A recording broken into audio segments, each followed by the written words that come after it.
I realized that something was seriously wrong with my son.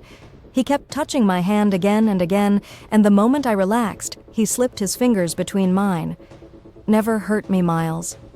Since he turned 8, I began noticing that his behavior was becoming increasingly strange. He often acted and spoke like an adult. To find out what was going on with him, I quietly went into his room at midnight.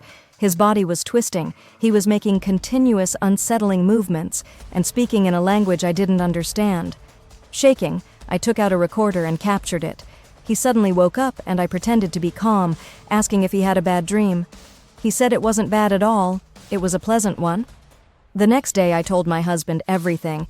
He thought I was being overly sensitive. He believed we had been too busy lately and hadn't given our son enough attention, so he was acting out to get noticed.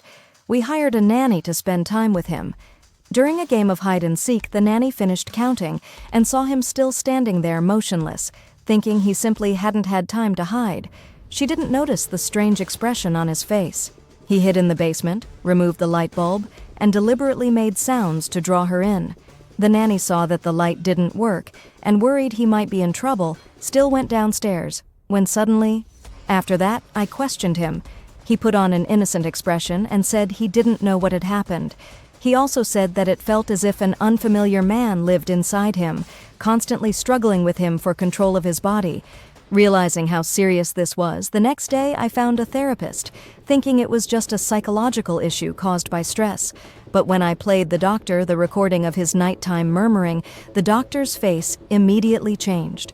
He said it was a Hungarian dialect, but my son had never been exposed to that language.